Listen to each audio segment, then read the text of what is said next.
वेदों की वाणी, स्तोत्रों का ज्ञान, कर्मकांड का पावन विधान।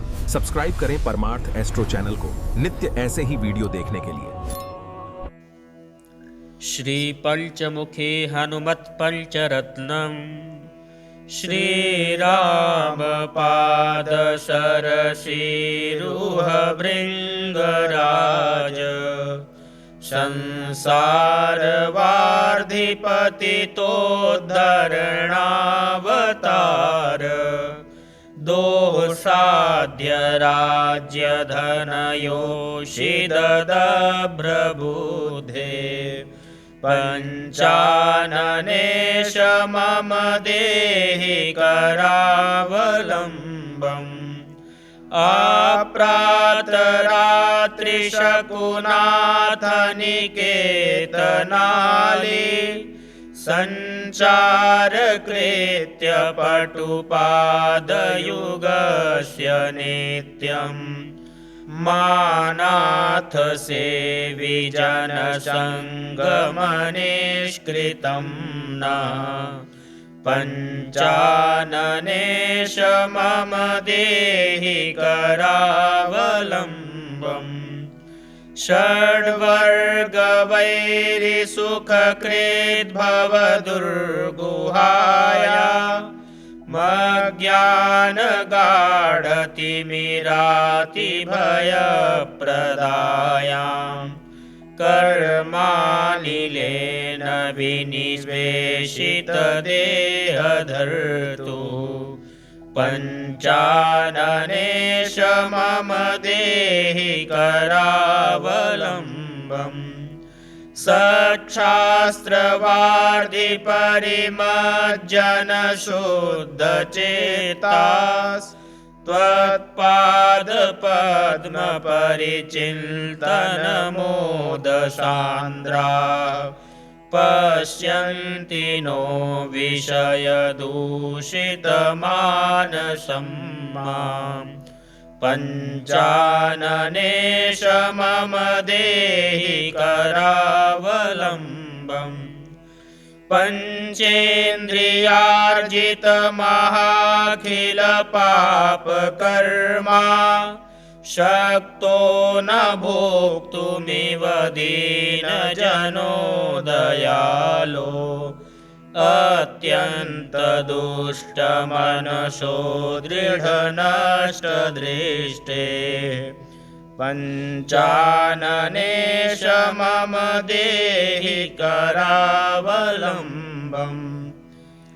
इत्थं शुभं भज कवेङ्कटपण्डितेन पंचाननस्य रचितं खलु पंचरत्नम् यः पापठीति सततं परिशुद्धभक्त्या सन्तुष्टिमेति भगवान् अखिलेष्टदायी सन्तुष्टिमेति भगवान् अखिलेष्टदायी। श्रीकालभैरवाष्टकम् देवराज्यसेव्यमान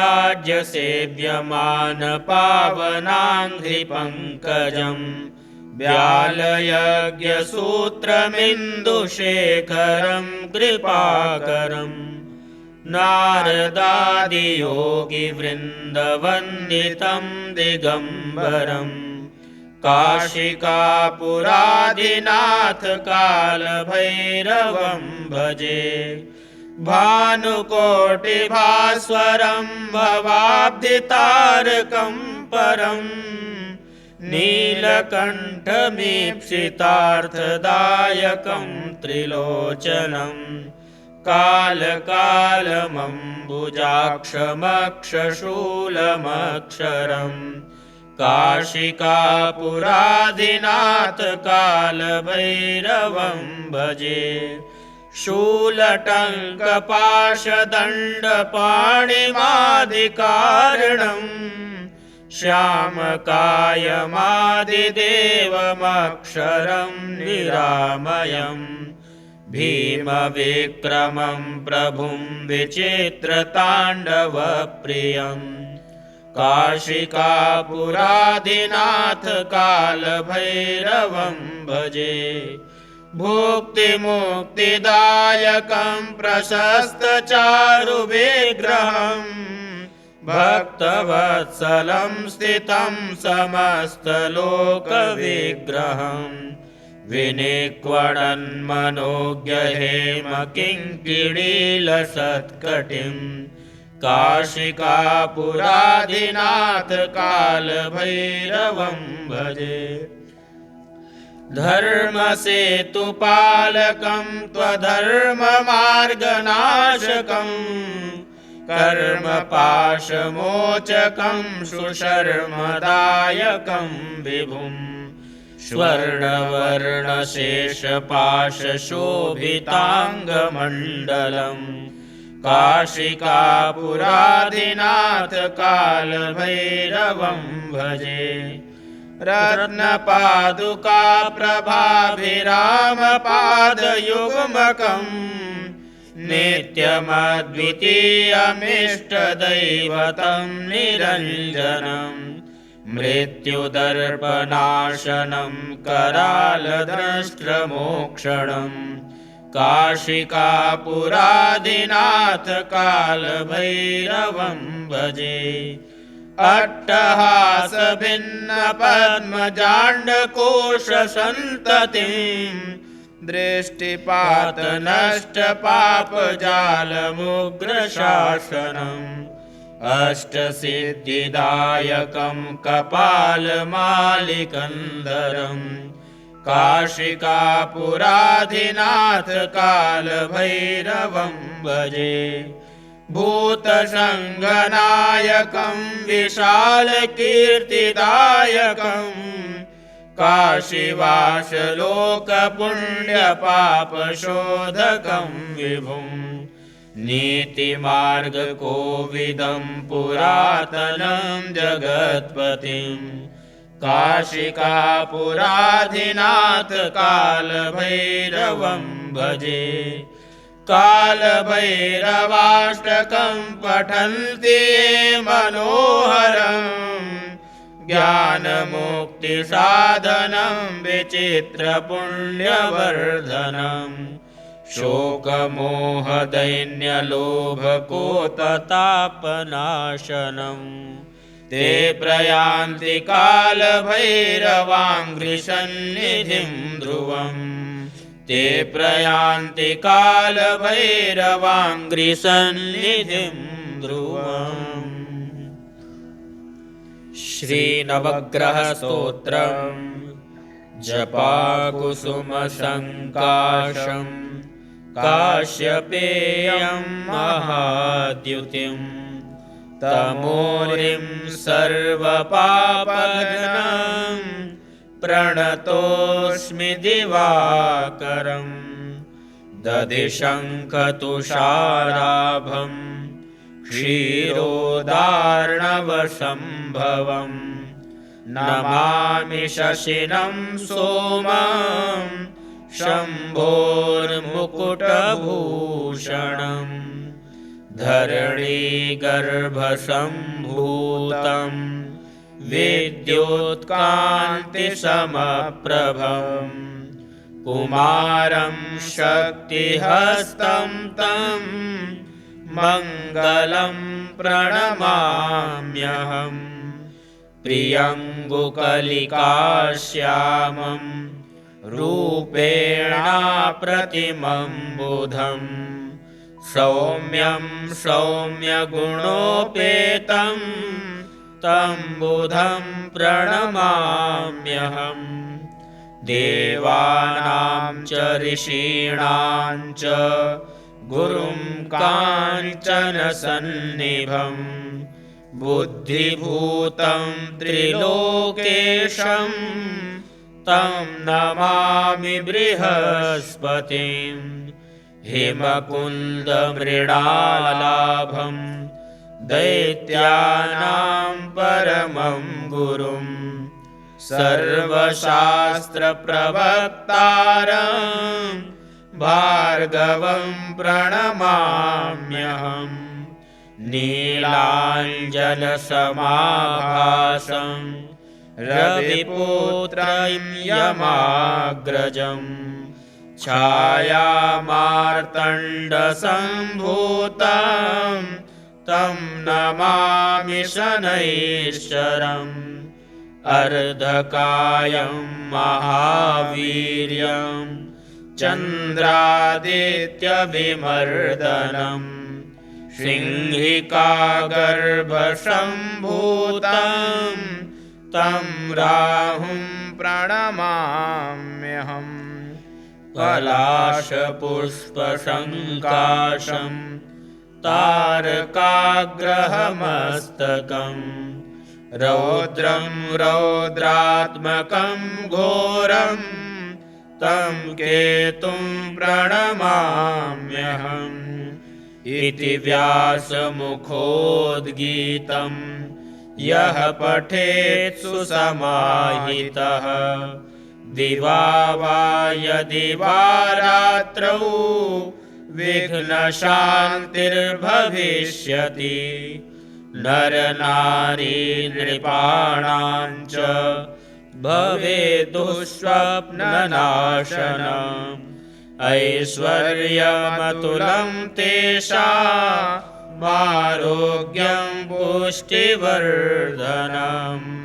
ऐश्वर्यमतुलं तेषामारोग्यं पुष्टिवर्धनम्। धर्मसिन्धु अन्तर्गत शनिलघुस्तोत्रम्। ॐ नमस्ते कोणसंस्थाय पिङ्गलाय नमोऽस्तु ते। नमस्ते बभ्रुरूपाय कृष्णाय च नमोऽस्तु ते। नमस्ते रौद्रदेहाय नमस्ते चान्तकाय च।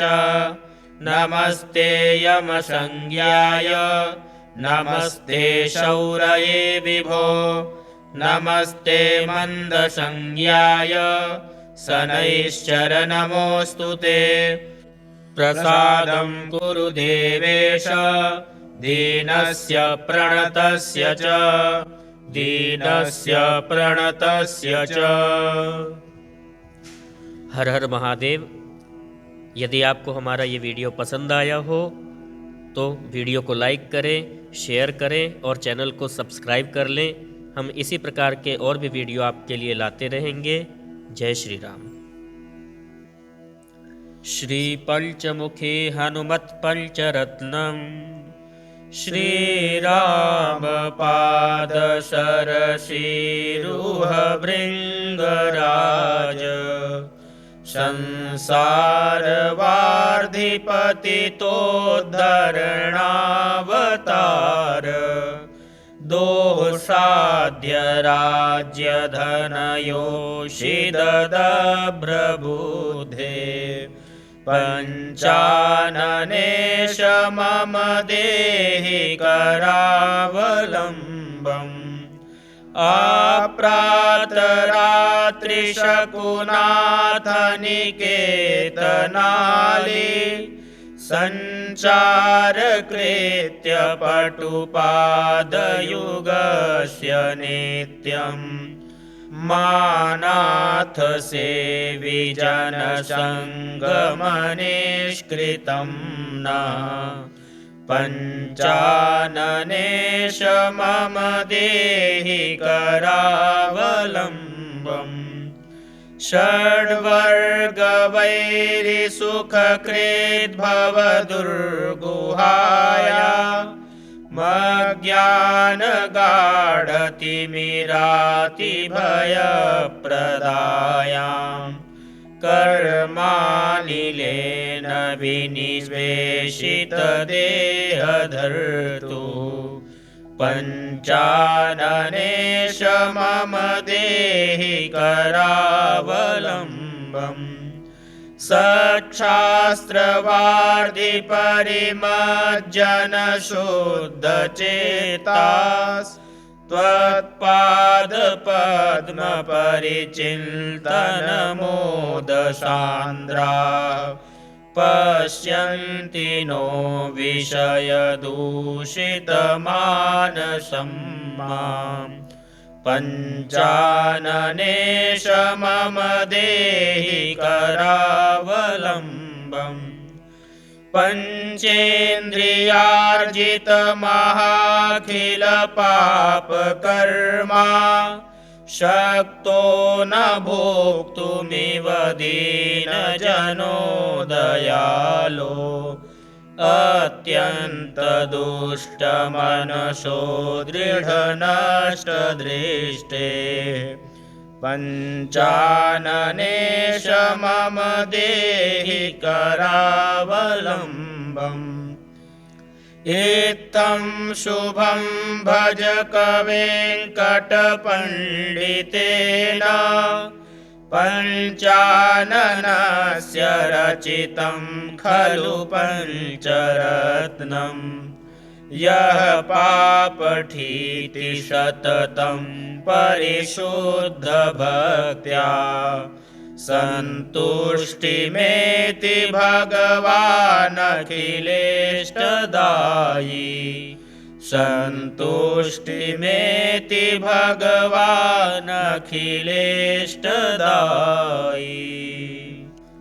श्रीकालभैरवाष्टकम् देवराज्यसेव्यमानपावनाङ्घ्रिपङ्कजम् व्यालयज्ञसूत्रमिन्दुशेखरं कृपाकरम् नारदादियोगिवृन्दवन्दितं दिगम्बरम् काशिकापुरादिनाथकालभैरवं भजे भानुकोटिभास्वरं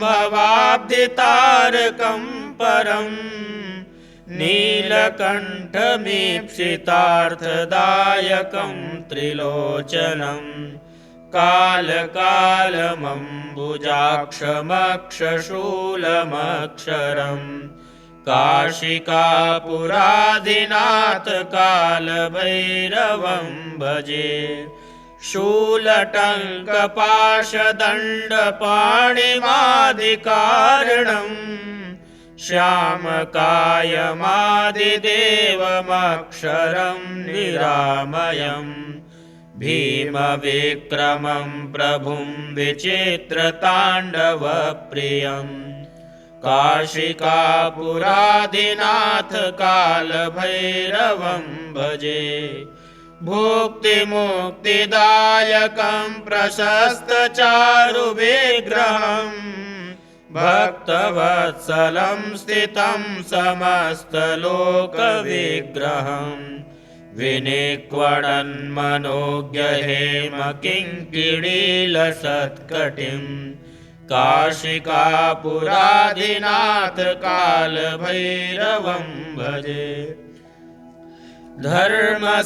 धर्मसेतुपालकं त्वधर्ममार्गनाशकम् कर्मपाशमोचकं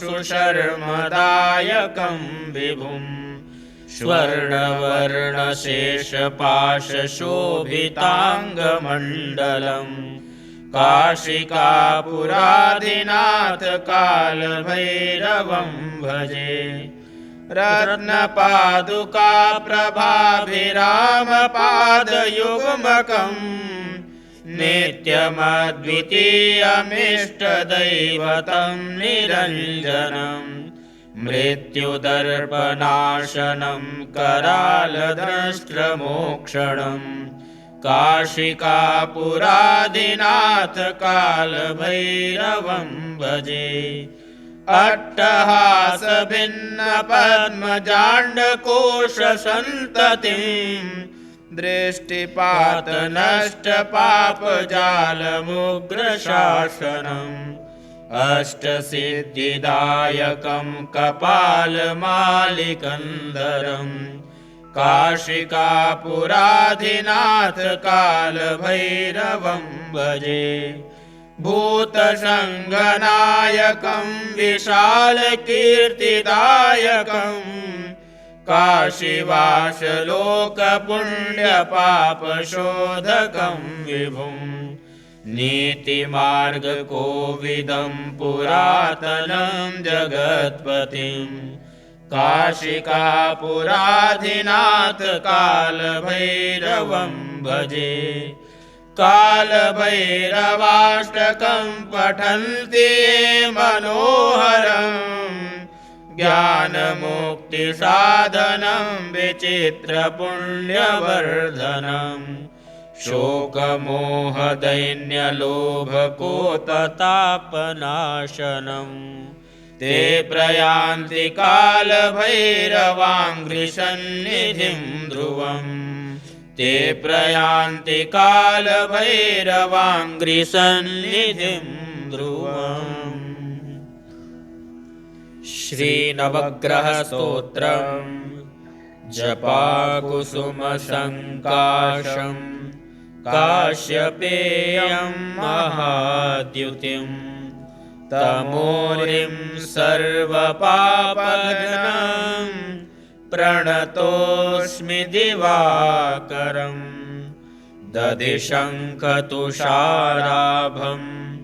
क्षीरोदार्णवसम्भवं नमामि शशिनं सोमं शम्भोर्मुकुटभूषणं धरणीगर्भसम्भूतं विद्योत्कान्तिसमप्रभं कुमारं शक्तिहस्तं तं मङ्गलं प्रणमाम्यहम् प्रियङ्गुकलिकाश्यामं रूपेणाप्रतिमं बुधं सौम्यं सौम्यगुणोपेतं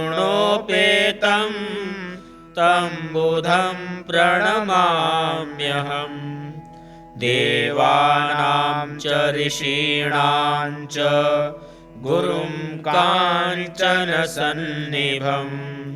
बुद्धिभूतं त्रिलोकेशं तं नमामि बृहस्पतिं हिमकुन्दमृणालाभं दैत्यानां परमं गुरुं सर्वशास्त्रप्रवक्तारं भार्गवं प्रणमाम्यहम् नीलाञ्जनसमाभासं रविपुत्रं यमाग्रजं छायामार्तण्डसम्भूतं तं नमामि शनैश्चरम् अर्धकायं महावीर्यं चन्द्रादित्यविमर्दनम् सिंहिकागर्भसम्भूतं तं राहुं प्रणमाम्यहम् पलाशपुष्पसङ्काशं तारकाग्रहमस्तकं रौद्रं रौद्रात्मकं घोरं तं केतुं प्रणमाम्यहम् इति व्यासमुखोद्गीतं यः पठेत् सुसमाहितः दिवा वा यदि वा रात्रौ विघ्नशान्तिर्भविष्यति नरनारी नृपाणां च भवेत् दुःस्वप्ननाशनम् ऐश्वर्यमतुलं तेषामारोग्यं पुष्टिवर्धनम् ऐश्वर्यमतुलं तेषामारोग्यं पुष्टिवर्धनम्। धर्मसिन्धु अन्तर्गत शनिलघुस्तोत्रम्।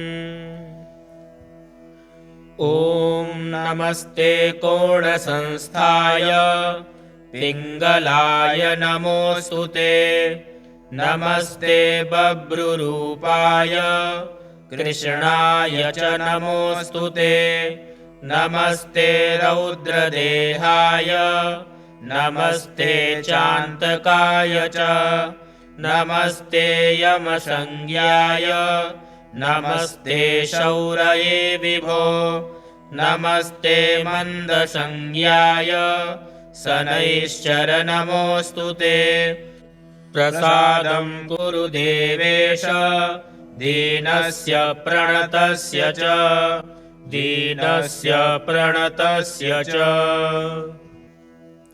श्रीपञ्चमुखे हनुमत्पञ्चरत्नम् श्रीरामपादशरशिरुहभृङ्गराज संसारवार्धिपतितोद्धरणावतार दोषाद्य राज्यधनयोषिददभ्रबुधे पञ्चाननेश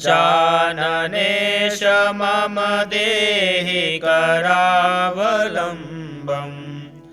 आप्रातरात्रिशकुनाथनिकेतनाली सञ्चारकृत्य पटुपादयुगस्य नित्यम् मानाथ सेवि जनसङ्गमनिष्कृतं न पञ्चाननेश मम देहि करावलम्बम्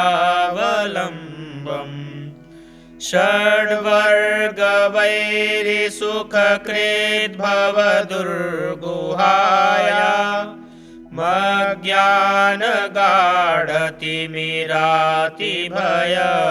मज्ञानगाढतिमिरातिभयप्रदायां कर्मालिलेन विनिवेशितदेहधर्तु पञ्चाननेश मम देहि करावलम्बम्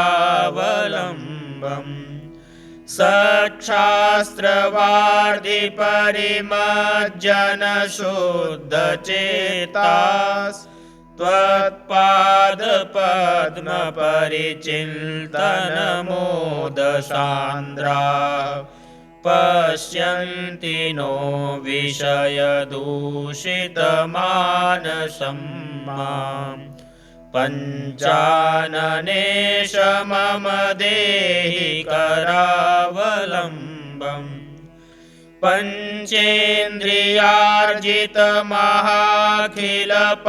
पञ्चेन्द्रियार्जितमहाखिलपापकर्मा शक्तो न भोक्तुमिव दीनजनो दयालो अत्यन्तदुष्टमनसो दृढनष्टदृष्टे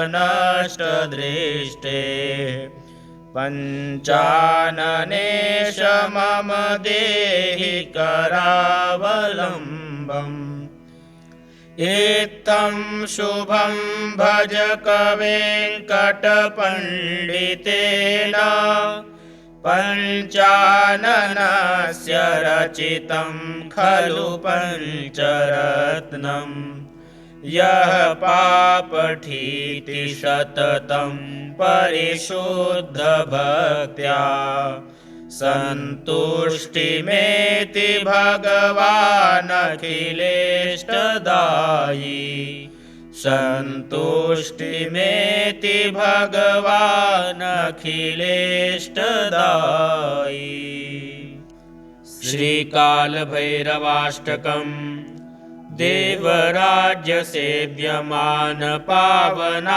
देवराज्यसेव्यमानपावनाङ्घ्रिपङ्कजम् व्यालयज्ञसूत्रमिन्दुशेखरं कृपाकरम् नारदादियोगिवृन्दवन्दितं दिगम्बरम् काशिकापुरादिनाथकालभैरवं भजे भानुकोटिभास्वरं भवाब्धितारकं परम् नीलकण्ठमीप्सितार्थदायकं त्रिलोचनं कालकालमम्बुजाक्षमक्षशूलमक्षरम् काशिकापुरादिनाथकालभैरवं भजे शूलटङ्कपाशदण्डपाणिमादिकारणम् श्यामकायमादिदेवमक्षरं निरामयम् भीमविक्रमं प्रभुं विचित्रताण्डवप्रियम् काशिकापुराधिनाथ कालभैरवं भजे भुक्तिमुक्तिदायकं प्रशस्तचारुविग्रहम् भक्तवत्सलं स्थितं समस्तलोकविग्रहम् विनिक्वणन्मनोज्ञहेमकिङ्किणीलसत्कटिं काशिकापुराधिनाथ कालभैरवं भजे धर्मसेतुपालकं त्वधर्ममार्गनाशकम् कर्मपाशमोचकं सुशर्मदायकं विभुम् स्वर्णवर्णशेषपाशशोभिताङ्गमण्डलम् काशिकापुराधिनाथ कालभैरवं भजे रत्नपादुकाप्रभाभिरामपादयुग्मकम् नित्यमद्वितीयमिष्टदैवतं निरञ्जनम् मृत्युदर्पनाशनं करालदंष्ट्रमोक्षणम् काशिकापुराधिनाथ कालभैरवं भजे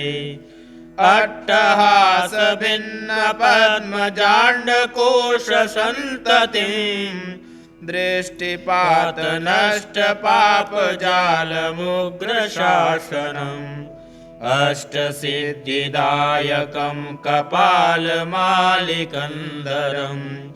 काशिकापुराधिनाथ कालभैरवं भजे भूतसङ्गनायकं विशालकीर्तिदायकम् काशीवासलोकपुण्यपापशोधकं विभुम् नीतिमार्गकोविदं पुरातनं जगत्पतिम् काशिकापुराधिनाथ कालभैरवं भजे कालभैरवाष्टकं पठन्ति ये मनोहरम् ज्ञानमुक्तिसाधनं विचित्रपुण्यवर्धनम् शोकमोहदैन्यलोभकोततापनाशनम् ते प्रयान्ति कालभैरवाङ्घ्रिसन्निधिं ध्रुवम् ते प्रयान्ति कालभैरवाङ्घ्रिसन्निधिं ध्रुवम् श्रीनवग्रहस्तोत्रम् जपाकुसुमसङ्काशम् काश्यपेयं महाद्युतिम् तमोरिं सर्वपापघ्नं प्रणतोऽस्मि दिवाकरं दधिशङ्खतुषाराभं क्षीरोदार्णवसम्भवम् नमामि शशिनं सोमं शम्भोर्मुकुटभूषणम् धरणीगर्भसम्भूतं विद्युत्कान्तिसमप्रभं कुमारं शक्तिहस्तं तं मङ्गलं प्रणमाम्यहम् प्रियङ्गुकलिकाश्यामं रूपेणाप्रतिमं बुधम् सौम्यं सौम्यगुणोपेतं तं बुधं प्रणमाम्यहम् देवानां च ऋषीणां च गुरुं काञ्चनसन्निभं बुद्धिभूतं त्रिलोकेशं तं नमामि बृहस्पतिम् हिमकुन्दमृणालाभं दैत्यानां परमं गुरुं सर्वशास्त्रप्रवक्तारं भार्गवं प्रणमाम्यहम् नीलाञ्जनसमाभासं रविपुत्रं यमाग्रजम् छायामार्तण्डसम्भूतं तं नमामि शनैश्चरम् अर्धकायं महावीर्यं चन्द्रादित्यविमर्दनम् सिंहिकागर्भसम्भूतं तं राहुं प्रणमाम्यहम् पलाशपुष्पसङ्काशं तारकाग्रहमस्तकं रौद्रं रौद्रात्मकं घोरं तं केतुं प्रणमाम्यहम् इति व्यासमुखोद्गीतं यः पठेत् सुसमाहितः दिवा वा यदि वा रात्रौ विघ्नशान्तिर्भविष्यति नरनारी नृपाणां च भवेदुःस्वप्ननाशनम् ऐश्वर्यमतुलं तेषामारोग्यं पुष्टिवर्धनम् ऐश्वर्यमतुलं तेषामारोग्यं पुष्टिवर्धनम्। धर्मसिन्धु अन्तर्गत शनिलघुस्तोत्रम्। ॐ नमस्ते कोणसंस्थाय पिङ्गलाय नमोऽस्तु ते नमस्ते बभ्रुरूपाय कृष्णाय च नमोऽस्तु ते नमस्ते रौद्रदेहाय नमस्ते चान्तकाय च नमस्ते यमसंज्ञाय नमस्ते शौरये विभो नमस्ते मन्दसंज्ञाय शनैश्चर नमोऽस्तु ते प्रसादं कुरु देवेश दीनस्य प्रणतस्य च दीनस्य प्रणतस्य च।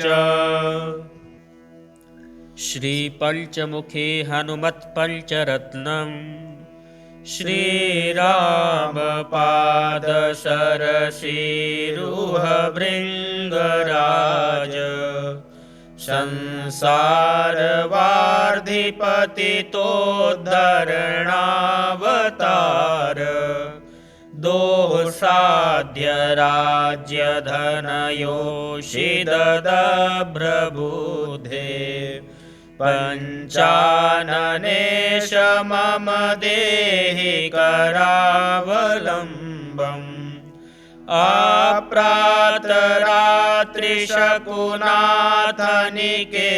आप्रातरात्रिशकुनाथनिकेतनाले सञ्चारकृत्य पटुपादयुगस्य नित्यम् मानाथ सेवि जनसङ्गमनिष्कृतं न पञ्चाननेश मम देहि करावलम्बम्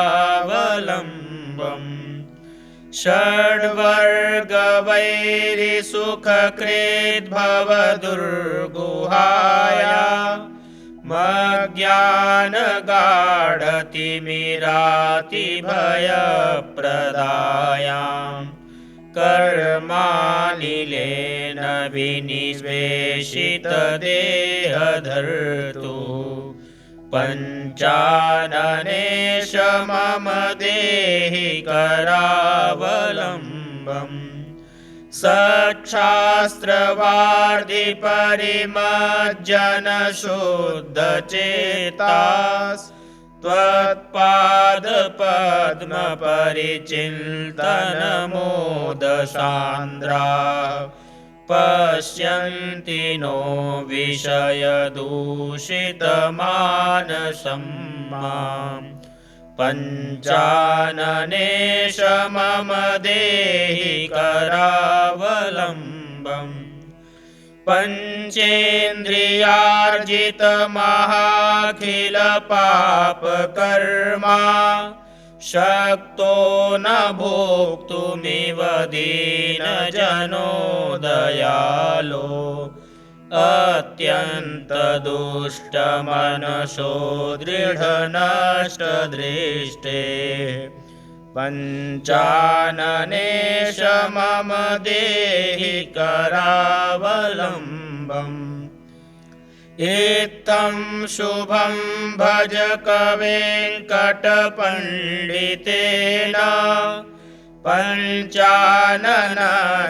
रचितं खलु पञ्चरत्नम् यः पापठीति सततं परिशुद्धभक्त्या सन्तुष्टिमेति भगवानखिलेष्टदायी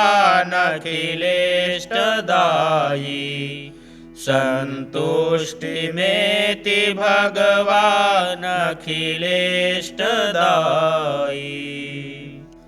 श्रीकालभैरवाष्टकम् देवराज्यसेव्यमानपावनाङ्घ्रिपङ्कजम् व्यालयज्ञसूत्रमिन्दुशेखरं कृपाकरम् नारदादियोगिवृन्दवन्दितं दिगम्बरम् काशिकापुरादिनाथकालभैरवं भजे भानुकोटिभास्वरं भवाब्धितारकं परम् नीलकण्ठमीप्सितार्थदायकं त्रिलोचनम् कालकालमम्बुजाक्षमक्षशूलमक्षरम् काशिकापुरादिनाथकालभैरवं भजे शूलटङ्कपाशदण्डपाणिमादिकारणम् श्यामकायमादिदेवमक्षरं निरामयम् भीमविक्रमं प्रभुं विचित्रताण्डवप्रियम् काशिकापुरादिनाथकालभैरवं भजे भुक्तिमुक्तिदायकं प्रशस्तचारुविग्रहम् भक्तवत्सलं स्थितं समस्तलोकविग्रहम् विनिक्वणन्मनोज्ञहेमकिङ्किणीलसत्कटिम् काशिकापुरादिनाथकालभैरवं भजे धर्मसेतुपालकं त्वधर्ममार्गनाशकम् कर्मपाशमोचकं सुशर्मदायकं विभुम् स्वर्णवर्णशेषपाशशोभिताङ्गमण्डलम् काशिकापुरादिनाथकालभैरवं भजे रत्नपादुकाप्रभाभिरामपादयुग्मकम् नित्यमद्वितीयमिष्टदैवतं निरञ्जनम् मृत्युदर्पनाशनं करालदंष्ट्रमोक्षणम् काशिकापुरादिनाथकालभैरवं भजे अट्टहासभिन्नपद्मजाण्डकोशसन्ततिम् दृष्टिपातनष्टपापजालमुग्रशासनम् अष्टसिद्धिदायकं कपालमालिकन्दरम् काशिकापुरादिनाथकालभैरवं भजे भूतसङ्गनायकं विशालकीर्तिदायकं काशीवासलोकपुण्यपापशोधकं विभुं नीतिमार्गकोविदं पुरातनं जगत्पतिं काशिकापुराधिनाथ कालभैरवं भजे। कालभैरवाष्टकं पठन्ति ये मनोहरं ज्ञानमुक्तिसाधनं विचित्रपुण्यवर्धनं शोकमोहदैन्यलोभकोततापनाशनं ते प्रयान्ति कालभैरवाङ्घ्रिसन्निधिं ध्रुवम् ते प्रयान्ति कालभैरवाङ्घ्रिसन्निधिं ध्रुवम्। श्रीनवग्रहस्तोत्रम् जपाकुसुमसङ्काशं काश्यपेयं महाद्युतिं तमोरिं सर्वपापघ्नं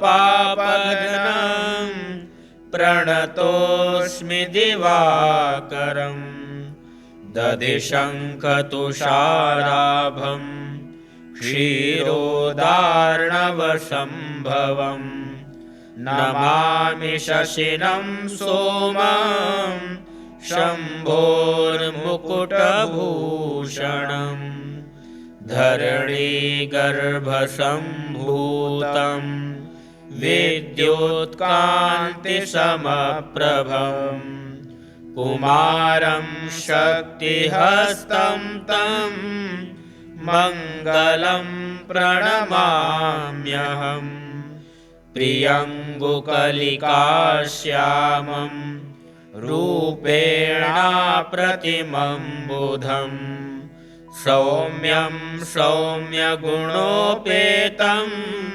तं बुधं प्रणमाम्यहम् देवानां च ऋषीणां च गुरुं काञ्चनसन्निभं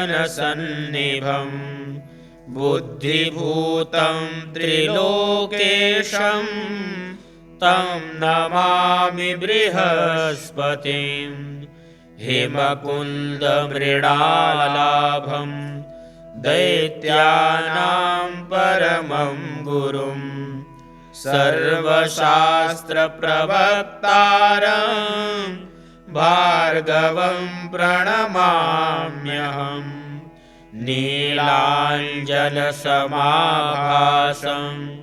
रविपुत्रं यमाग्रजं छायामार्तण्डसम्भूतं तं नमामि शनैश्चरम् अर्धकायं महावीर्यं चन्द्रादित्यभिमर्दनं सिंहिकागर्भसम्भूतं तं राहुं प्रणमाम्यहम् पलाशपुष्पसङ्काशं तारकाग्रहमस्तकम् रौद्रं रौद्रात्मकं घोरं तं केतुं प्रणमाम्यहम् इति व्यासमुखोद्गीतं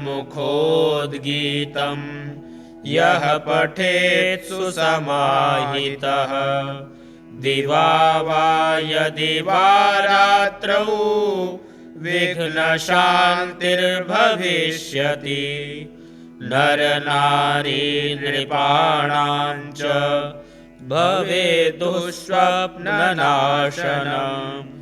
ऐश्वर्यमतुलं तेषामारोग्यं पुष्टिवर्धनम् ऐश्वर्यमतुलं तेषामारोग्यं पुष्टिवर्धनम्। धर्मसिन्धु अन्तर्गत शनिलघुस्तोत्रम्। ॐ नमस्ते कोणसंस्थाय पिङ्गलाय नमोऽस्तु ते। नमस्ते बभ्रुरूपाय कृष्णाय च नमोऽस्तु ते। नमस्ते रौद्रदेहाय नमस्ते चान्तकाय च। नमस्ते यमसंज्ञाय नमस्ते शौरये विभो।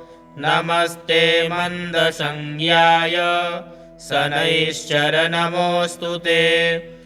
प्रसादं कुरु देवेश दीनस्य प्रणतस्य च। दीनस्य प्रणतस्य च। श्रीपञ्चमुखे हनुमत्पञ्चरत्नम् श्रीरामपादसरसीरुहभृङ्गराज संसारवार्धिपतितोद्धरणावतार।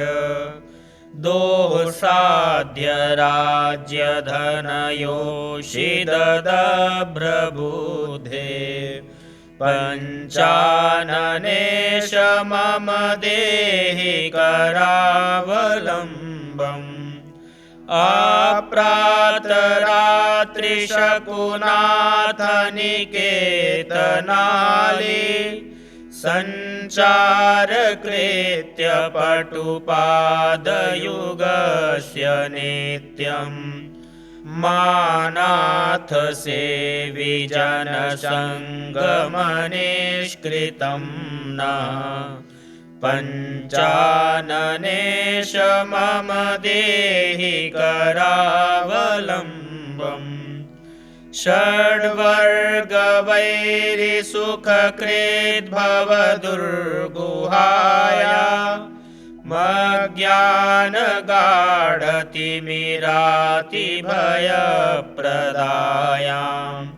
कर्मानिलेन विनिवेशितदेहधर्तु। पञ्चाननेश मम देहि करावलम्बम्। सच्छास्त्रवार्धिपरिमज्जनशुद्धचेतास्। त्वत्पादपद्मपरिचिन्तनमोदसान्द्रा। पश्यन्ति नो विषयदूषितमानसं माम्। पञ्चाननेश मम देहि करावलम्बम्। पञ्चेन्द्रियार्जितमहाखिलपापकर्मा शक्तो न भोक्तुमिव दीनजनो दयालो। अत्यन्तदुष्टमनसो दृढनष्टदृष्टे। पञ्चाननेश मम देहि करावलम्बम्। इत्थं शुभं भज कवेङ्कटपण्डितेन। पञ्चाननस्य रचितं खलु पञ्चरत्नम्। यः पापठीति सततं परिशुद्धभक्त्या। सन्तुष्टिमेति भगवान् अखिलेष्टदायी। सन्तुष्टिमेति भगवान् अखिलेष्टदायी। श्रीकालभैरवाष्टकम् देवराज्यसेव्यमान पावनाङ्घ्रिपङ्कजम्। व्यालयज्ञसूत्रमिन्दुशेखरं कृपाकरम्। नारदादियोगिवृन्दवन्दितं दिगम्बरम्। काशिकापुरादिनाथ कालभैरवं भजे। भानुकोटिभास्वरं भवाब्धितारकं परम्। नीलकण्ठमीप्सितार्थदायकं त्रिलोचनं। कालकालमम्बुजाक्षमक्षशूलमक्षरम् काशिकापुराधिनाथ कालभैरवं भजे शूलटङ्कपाशदण्डपाणिमादिकारणम् श्यामकायमादिदेवमक्षरं निरामयम् भीमविक्रमं प्रभुं विचित्रताण्डवप्रियम् काशिकापुराधिनाथ कालभैरवं भजे भुक्तिमुक्तिदायकं प्रशस्तचारुविग्रहम् भक्तवत्सलं स्थितं समस्तलोकविग्रहम् विनिक्वणन्मनोज्ञहेमकिङ्किणीलसत्कटिम् काशिकापुराधिनाथ कालभैरवं भजे धर्मसेतुपालकं त्वधर्ममार्गनाशकम् कर्मपाशमोचकं सुशर्मदायकं विभुम् स्वर्णवर्णशेषपाशशोभिताङ्गमण्डलम् काशिकापुराधिनाथ कालभैरवं भजे रत्नपादुकाप्रभाभिरामपादयुग्मकम् नित्यमद्वितीयमिष्टदैवतं निरञ्जनम् मृत्युदर्पनाशनं करालदंष्ट्रमोक्षणम् काशिकापुराधिनाथ कालभैरवं भजे अट्टहासभिन्नपद्मजाण्डकोशसन्ततिम् दृष्टिपातनष्टपापजालमुग्रशासनम् अष्टसिद्धिदायकं कपालमालिकन्धरम् काशिकापुराधिनाथ कालभैरवं भजे भूतसङ्गनायकं विशालकीर्तिदायकम् काशीवासलोकपुण्यपापशोधकं विभुम् नीतिमार्गकोविदं पुरातनं जगत्पतिम् काशिकापुराधिनाथ कालभैरवं भजे कालभैरवाष्टकं पठन्ति ये मनोहरम् ज्ञानमुक्तिसाधनं विचित्रपुण्यवर्धनम्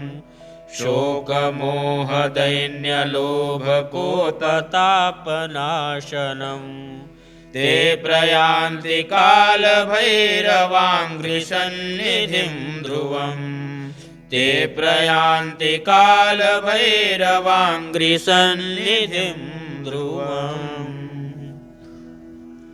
श्रीनवग्रहस्तोत्रम् जपाकुसुमसङ्काशम् काश्यपेयं महाद्युतिम् तमोरिं सर्वपापघ्नं प्रणतोऽस्मि दिवाकरम् दधिशङ्खतुषाराभं क्षीरोदार्णवसम्भवम् नमामि शशिनं सोमं शम्भोर्मुकुटभूषणम् धरणीगर्भसम्भूतं विद्युत्कान्तिसमप्रभम् कुमारं शक्तिहस्तं तं मङ्गलं प्रणमाम्यहम् प्रियङ्गुकलिकाश्यामं रूपेणाप्रतिमं बुधम् सौम्यं सौम्यगुणोपेतं तं बुधं प्रणमाम्यहम् देवानां च ऋषीणां च गुरुं काञ्चनसन्निभं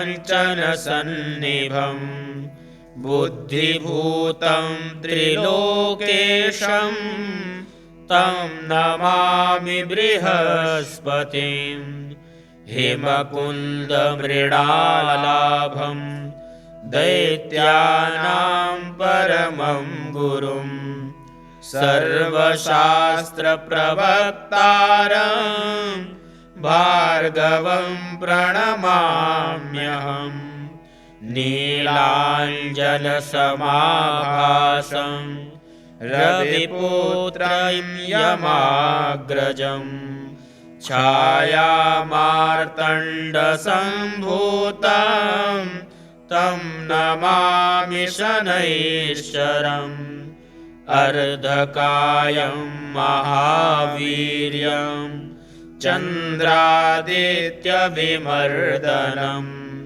सिंहिकागर्भसम्भूतं तं राहुं प्रणमाम्यहम् पलाशपुष्पसङ्काशं तारकाग्रहमस्तकम् रौद्रं रौद्रात्मकं घोरं तं केतुं प्रणमाम्यहम् इति व्यासमुखोद्गीतं यः पठेत् सुसमाहितः दिवा वा यदि वा रात्रौ विघ्नशान्तिर्भविष्यति नरनारी नृपाणां च भवेत् दुःस्वप्ननाशनम् ऐश्वर्यमतुलं तेषाम् आरोग्यं पुष्टिवर्धनम् ऐश्वर्यमतुलं तेषाम् आरोग्यं पुष्टिवर्धनम्। धर्मसिन्धु अन्तर्गत शनिलघुस्तोत्रम्। ॐ नमस्ते कोणसंस्थाय पिङ्गलाय नमोऽस्तु ते। नमस्ते बभ्रुरूपाय कृष्णाय च नमोऽस्तु ते। नमस्ते रौद्रदेहाय नमस्ते चान्तकाय च। नमस्ते यमसंज्ञाय नमस्ते शौरये विभो। नमस्ते मन्दसंज्ञाय शनैश्चर नमोऽस्तु ते। प्रसादं कुरु देवेश दीनस्य प्रणतस्य च दीनस्य प्रणतस्य च। हर हर महादेव। यदि आपको हमारा ये वीडियो पसंद आया हो तो वीडियो को लाइक करें, शेयर करें और चैनल को सब्सक्राइब कर लें। हम इसी प्रकार के और भी वीडियो आपके लिए लाते रहेंगे। जय श्री राम।